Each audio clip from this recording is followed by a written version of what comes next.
My name is Orla McConnell, or Orla McConnell, and I speak Irish. I'm basic and I only speak English. Okay, so fluently 3, I speak English, Ukrainian, and unfortunately Russian. I speak Russian, better Ukrainian, Vietnamese, German, and English. I speak English, French, and Tagalog, but not fluently, unfortunately. I have studied Nahuatl, which is the indigenous language of central Mexico.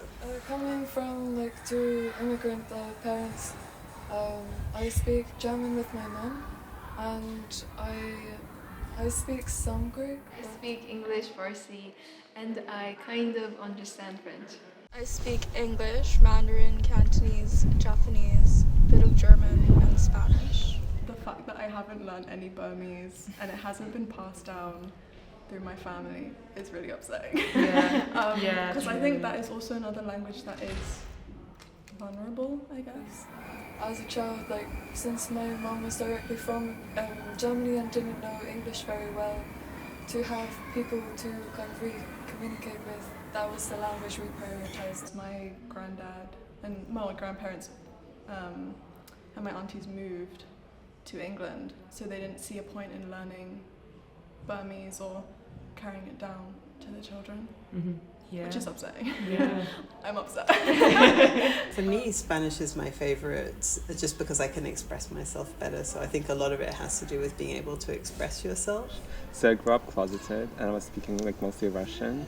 And I would say that I have a deeper voice in Russian and it's more straight-ish. But when I speak English, I would say it's quite easy to tell that I'm gay. And I guess I just picked up accents from my friends, who are mostly queer. And I feel free in English. I definitely have different senses of humour whilst talking in different languages. And I think that's to do with different cultural references.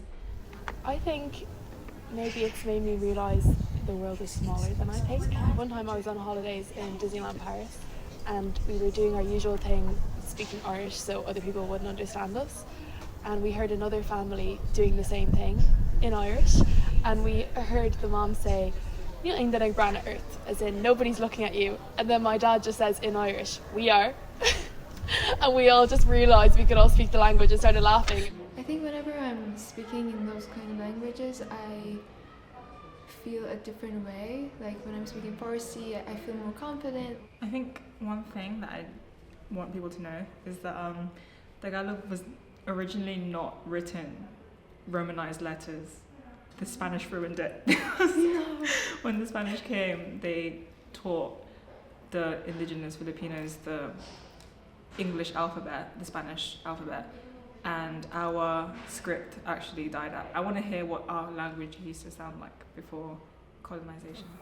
Ukrainian is very different from Russian. Please stop asking if it's the same language, for God's sake, man. Compare I don't know, Italian and Spanish. I would like people to know that it's called Irish or Gaeilge and not Gaelic. It is very, very more different from Arabic, and only the script is the same, and the way that we speak, the words, everything else is very much different. When people ask me where are you from, what's your ethnicity, and then I say, oh yeah, my grandparents are from Myanmar, and then they're like, where is that? Where is that? They don't even know.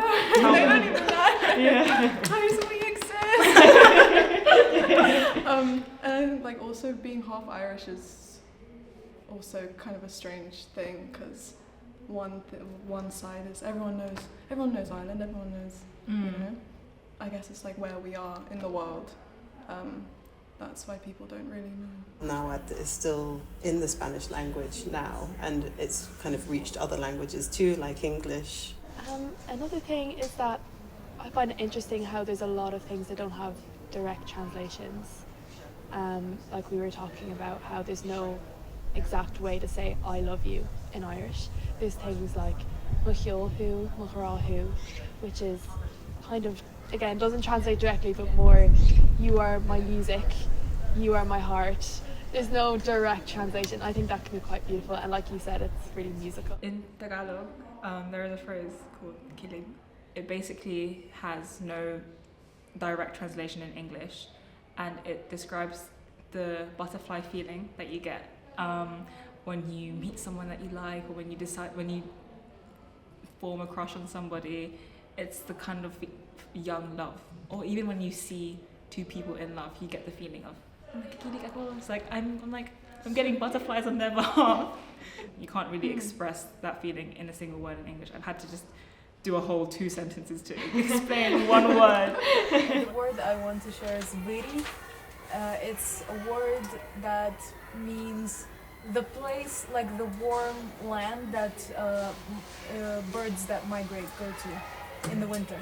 So it's called viri. There's a phrase in Spanish that's called atole con el dedo. You use it in Mexico. Atole is like a maize drink. If somebody gives you atole with his finger, the dedo, that means that they're taking you for a ride. So they are maybe lying to you, and it's used a lot in politics. So it's their drink, and they're just giving it to you in little dabs with their finger, and it means that they are lying to you, and they're lying to the people. I mean, this is the first one that comes to mind. It's not the best one, but we say herke balmash bish barfash bishtar. It means that the more that you give, the more you get. I think in English you get like one where if like two people have the same thought, then the expression is our great minds think alike. In Germany, the idiom kind of says exactly the opposite. Zwei Idioten dieselbe gedacht, or something like that. It's like two idiots share the same thought. So you can either be a genius in one language or an idiot in the other. When I was learning French, I thought it was so cute that French used the word hyper. It's spelled hyper. It's like to describe something that's really good, or like very much of something. So like if you say c'est hyper bon, c'est hyper facile, it's like it's so easy, it's so good. And I wish we had those kind of cute words in English. I feel like French is a cute language. I think an iconic one is doom the club, which is just shut your mouth. And I think we all need to know that sometimes. And I feel like it has a bit more of a punch than like, oh, shut your mouth. It's like doom the club. It's very like almost musical or dynamic or something. It's very satisfying to say. One thing I do know is how to greet someone in Burmese. It's Mingalaba. Mingalaba. I really like it because it sounds very like, what's the word? Melodic. Melodic, yeah, Melodic. True. Having more languages makes the world so much more fun, and just talking to people and they say, hey, I speak this language and you've never heard of that, and it's so cool to learn about them, and it's really sad to just have them get extinct every day and every day.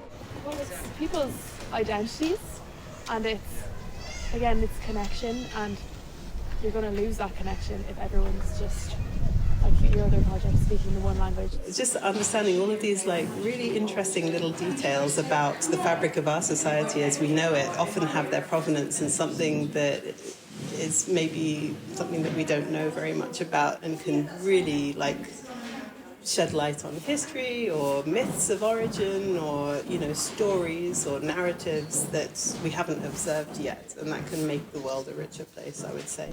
Done! Yay!